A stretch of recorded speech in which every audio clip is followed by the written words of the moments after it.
अस्सलाम वालेकुम, this is doctor Varsha Gulzar, clinical oncologist. आज हम जिस टॉपिक पर बात करेंगे वो है सीए प्रोस्टेट।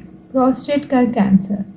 प्रोस्टेट एक ऐसा ऑर्गन है मेल्स में जिसका फंक्शन मेल हार्मोन प्रोड्यूस करना है। मेल हार्मोन का नाम है टेस्टोस्टेरॉन। जो मेल में फीचर्स आते हैं जैसे कि दाढ़ी का आना या फिर आवाज़ का भारी होना, ये इस हार्मोन का एक अहम फंक्शन है। इसके अलावा फर्टिलिटी के लिए जो फीचर्स इम्पॉर्टेंट होते हैं वो भी ये हार्मोन कंट्रोल करता है। अब ये हार्मोन फीमेल में जिस तरह ब्रेस्ट होती है इसी तरह मेल में प्रोस्टेट होता है। ब्रेस्ट का और प्रोस्टेट का जो ट्रीटमेंट है वो ऑलमोस्ट एक दूसरे के पैरेलल चलता है। आज हम जिस टॉपिक में बात कर रहे हैं वो यही है कि एक पेशेंट जो कि प्रेजेंट करता है ओपीडी में with the complaints of prostate cancer, उसमें ऐसे कौन कौन से सिम्टम्स हैं जो कि अलार्मिंग हैं और इसमें पेशेंट को इमीडिएट बेसिस पे एक कंसल्टेशन की ज़रूरत होती है। सबसे इम्पॉर्टेंट जो सिम्टम है जब ओपीडी में एक पेशेंट प्रेजेंट करता है तो वो कंप्लेन करता है कि छोटे पेशाब या तो मेरा रुक रुक के आता है या फिर मुझे ऐसा फील होता है कि मैं छोटा पेशाब करने तो चला जाता हूँ लेकिन वो खुल के पूरी तरह से आता नहीं है छोटा पेशाब। अच्छा, जब ये बात याद रहे कि जो यूरेथ्रा है या जो पेशाब की नलकी है उसके अराउंड ये ऑर्गन उसके अराउंड होता है, उसको सराउंड करता है पूरी तरह से।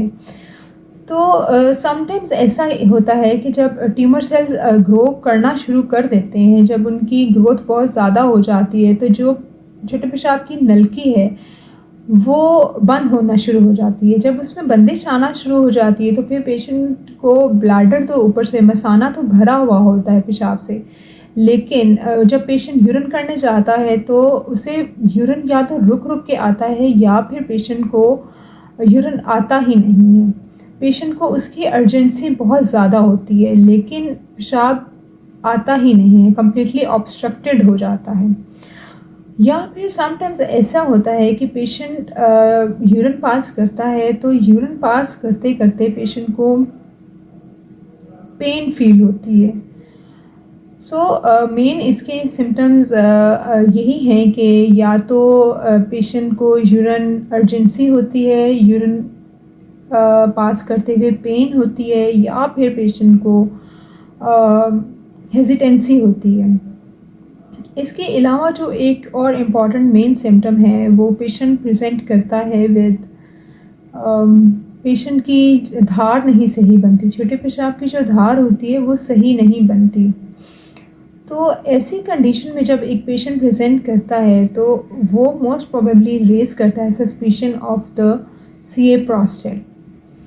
अच्छा, एक और इम्पॉर्टेंट सिम्टम जो कि पेशेंट मिसअंडरस्टूड करता है विद शुगर और डायबिटीज़, वो ये है कि पेशेंट फील करता है कि उसे रात को बार बार यूरिन करने के लिए जाना पड़ रहा है, जिससे वो बहुत तंग होता है और वो आके यही कंप्लेन करता है कि मेरी नींद नहीं पूरी होती, मुझे बार बार उठना पड़ता है, मुझे बार बार यूरिन पास करने के लिए जाना पड़ता है लेकिन मेरा छोटा पेशाब भी खुल के नहीं आता।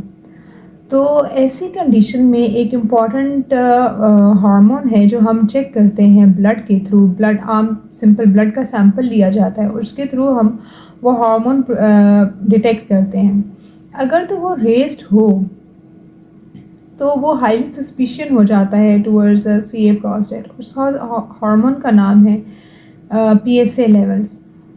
पीएसए लेवल देखा जाता है कि वो किस कदर ज़्यादा है। अगर तो उसका लेवल लेस दैन 7 हो तो ये एक लो रिस्क कैटेगरी में कैटेगराइज होता है और उसका ट्रीटमेंट पेशेंट को उसके अकॉर्डिंगली फिर ट्रीट किया जाता है। लेकिन अगर पीएसए लेवल्स जो हैं मोर देन 7 नैनोग्राम पर डेसीलीटर हो तो फिर ऐसे इंडिविजुअल को हम हाई रिस्क या इंटरमीडिएट अनफेवरेबल रिस्क में कैटेगराइज करते हैं। तो उसके अकॉर्डिंगली फिर पेशेंट का उसके अकॉर्डिंगली ट्रीटमेंट डिसाइड किया जाता है।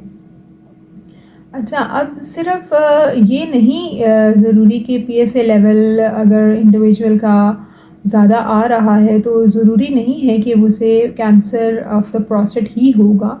समटाइम्स इन्फेक्शंस में या इन्फ्लेमेशन में भी पीएसए लेवल राइज़ कर सकते हैं, लेकिन वो बहुत रेयर होते हैं। इसके अलावा जो प्रोस्टेट को डायग्नोस करने के लिए एक स्पेसिफिक वो होता है, वो आगे फर्दर वर्कअप करवाया जाता है। उसमें ट्रस गाइडेड बायोप्सी ली जाती है। मतलब ये कि ट्रांसरेक्टल अल्ट्रासाउंड करके देखा जाता है और उस अल्ट्रासाउंड के थ्रू चंक्स लिए जाते हैं, 12 चंक्स लिए जाते हैं और फिर उन 12 चंक्स में से देखा जाता है कि छोटे छोटे टुकड़े लिए जाते हैं होल ऑफ द प्रोस्टेट में से। फिर उन टुकड़ों पे देखा जाता है कि कौन से ऐसे सेल्स हैं कि उनमें ट्यूमर की ग्रोथ आ रही है या नहीं। फिर उसके अकॉर्डिंगली उसका ट्रीटमेंट डिसाइड होता है। इसके अलावा एक और इम्पॉर्टेंट जो इन्वेस्टिगेशन करवाई जाती है for diagnosis of the CA prostate वो है लास्ट एनहांस एमआरआई पेल्विस। वो एक प्रोस्टेट का प्रॉपर प्रोटोकॉल का होता है एमआरआई, जिसके अकॉर्डिंगली फिर देखा जाता है। उसमें डिफरेंट वेटेड इमेजेस देखे जाते हैं और फिर उसके अकॉर्डिंगली पेशेंट का ट्रीटमेंट प्लान किया जाता है। सो अगर एक पेशेंट प्रेजेंट करता है विद अर्जेंसी, इंटरमिटेंसी, नॉक्ट्यूरिया या फिर in extreme of the cases patient को फील होता है कि ड्रिबलिंग ऑफ द यूरिन हो रही है या फिर पेशेंट कंप्लेन कर रहा है कि उसका यूरिन रुक रुक के आ रहा है, तो फिर ऐसे केसेस में इमीडिएट बेसिस पे अपने जनरल फिजिशियन को कंसल्ट करना चाहिए। मोस्ट प्रोबेबली इसको इंडिविजुअल्स जो हैं वो या तो रीनल कैलकुलस की तरह, किडनी में स्टोन्स की तरह ट्रीट करना शुरू हो जाता है या फिर यूटीआई की लाइन्स पे ट्रीटमेंट स्टार्ट हो जाता है। लेकिन अगर एक सिंपल इन्वेस्टिगेशन हो जाए कि पीएसए लेवल्स पता चल जाएं तो फिर अर्ली डिटेक्शन हो जाती है। अर्ली डिटेक्शन का फ़ायदा यही है कि जैसे जितनी जल्दी अर्ली डिटेक्ट होगा कैंसर, उतनी जल्दी उसका ट्रीटमेंट शुरू होगा और वो उतनी ही अर्ली स्टेज की डिज़ीज़ प्रेजेंट करता है पेशेंट।